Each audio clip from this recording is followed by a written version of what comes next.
अब आप second picture पे देखें, दैट द फर्स्ट पिक्चर समझ में आ रहा है। सेकंड पिक्चर देखें, थोड़ा सा जूम इन करें, यहाँ पे कुछ ना कुछ आपको पता चल रहा है कि ग्राफिक डिज़ाइनिंग हुई हुई है। अब हमने क्या करना है कि थर्ड पिक्चर को देखें, प्री लेवल, कोड लेवल। अब प्रो लेवल पे डिज़ाइनिंग ऐसे करनी है कि कोई इंसान जूम इन कर लेने के बाद भी ना डिटेक्ट कर पाए कि यहाँ पे ग्राफिक डिज़ाइनिंग हुई है, तो इसे बोलेंगे हम लोग प्रो लेवल ग्राफिक डिज़ाइनिंग। तो अभी मैं इस वीडियो को बिल्कुल भी स्किप नहीं करूँगा, रोकूंगा नहीं, सारा काम आपके सामने करूँगा। So you have to click on your container, मतलब डॉज पे क्लिक करना है या कंट्रोल डी करना है, और उसके बाद आपने इसको 20 पे रखना है।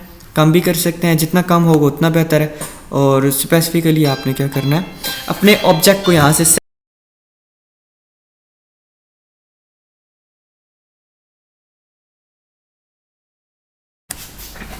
अब आपने यहाँ पर जो लेयर है उस लेयर को सिलेक्ट करना है, third layer.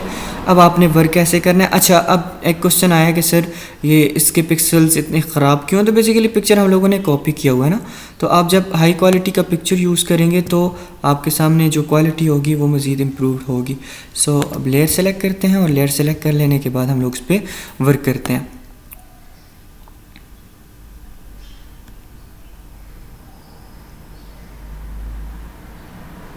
You have to move it perfectly. आपने आराम सुकून से, तसल्ली से, आराम से, मतलब with no speed, no velocity, no acceleration, एक आम मतलब बिल्कुल हल्के हाथ से आपने काम करना है।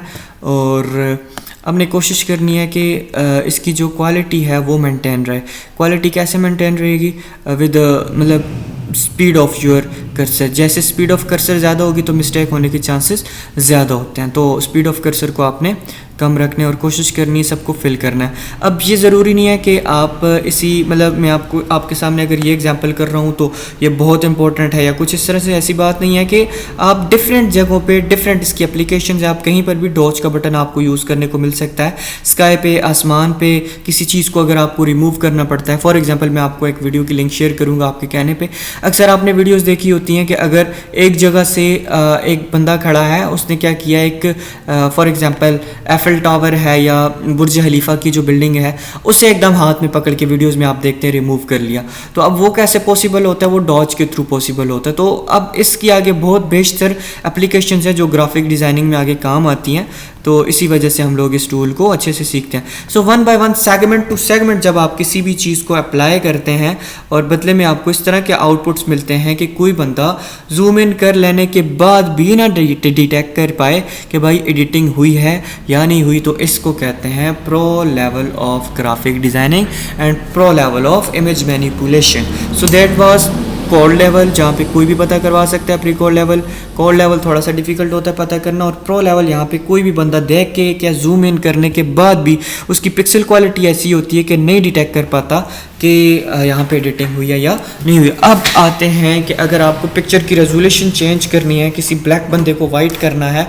या किसी के फेस पे डार्ट्स हैं, फिर किसी के फेस पे मतलब पिंपल्स हैं, वटेवर कोई भी इस तरह की सिचुएशन है, उसको कैसे रिमूव किया जाता है? एक तो सिंपल आप फिल्टर्स के जरिए करते हैं, बट इन ग्राफिक डिज़ाइनिंग आपने इसी तरह से चीज़ के ज़रिए रिमूव करना है। अब मैं क्या करता हूँ, इस पूरे ऑब्जेक्ट को, इस बंदे को थोड़ा वाइट करना चाहता हूँ। So what I will do, मैं इसका साइज़ 500 कर लूँगा, 500, और 500 कर लेने के बाद, या आप इसको ज़्यादा भी कर सकते हैं, फुल साइज़ जितना आपसे पॉसिबल हो, और आप इसको 700 करके देखें। कम करते हैं थोड़ा सा, 450। Now it's working perfectly. First thing, white white white white white. आप इसको ऐसे जैसे जैसे जितना ज़्यादा मूव करेंगे ये आपके सामने पिक्चर वाइट होता जाएगा।